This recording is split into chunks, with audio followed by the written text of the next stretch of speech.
As every day passes, this relief operation gets more and more urgent and desperate. Afghans hoping to escape have to walk through ranks of Taliban fighters.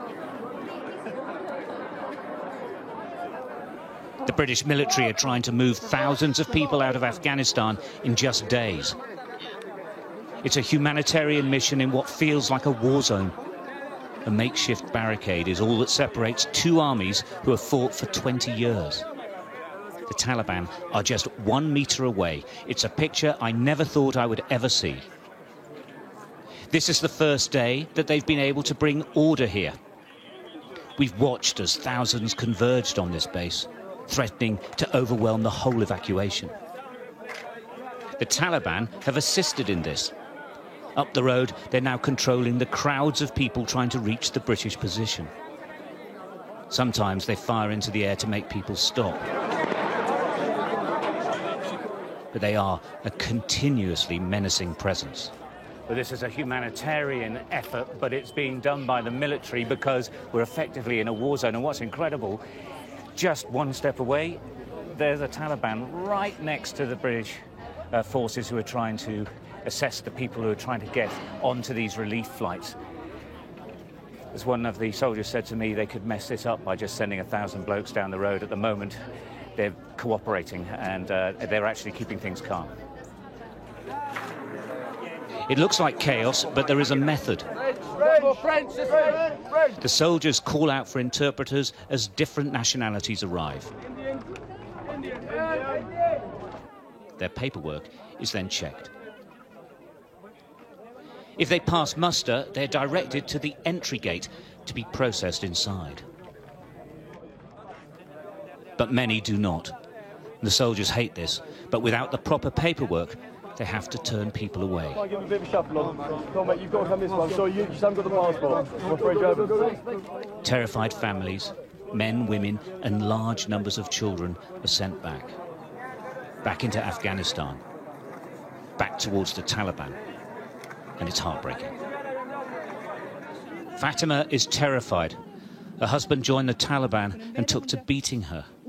She and her 4-year-old daughter have nothing but a UN letter identifying them as victims. Afghanistan is Taliban. Taliban is terrorists. My husband is terrorist Talib. America, Canada, France, her kishwar, me and just my... So you and your daughter, you'll go anywhere? Any country? Any country. Yeah, she needs to explain all this. Me and my daughter. We mentioned her story to the officer in charge outside. The soldiers have a reasonable degree of latitude in their decision-making, and Major Steve White decided to enter her into the system with no guarantees. It was quite simply an act of human kindness in all this mayhem. Fatima did make it inside. Major White may have saved their lives. He's certainly given them a chance of a better one. But there are many sad stories as well. I'm too sure that they will kill us. This doctor from Herat, who is with her sister and her mother, have absolutely no rights to get through the gates. They've fled the Taliban and are now stuck. They have hope, but it seems hopeless. We don't have any brother, we don't have father. You know that living in here is very difficult for us.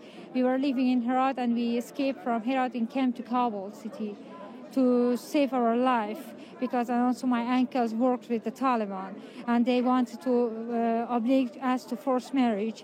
And also I'm a doctor and my sister was working with the women's rights. She studied law, and also my mother is a teacher. My mother was the teacher of students in 8th class, the boys. Yes. The Taliban don't let her to teach the boys, and now she doesn't work, my mom. And so now you're running away, really? Yes, we escape from our place. These soldiers are involved in a mission as diametrically opposed to anything they could ever have expected in Afghanistan. The Taliban have won here. In 20 years, a generation has grown up knowing what the Taliban were like. They don't want the next generation to experience it. Once again, a small contingent of soldiers are dealing with the mess. Stuart Ramsey, Sky News, Kabul.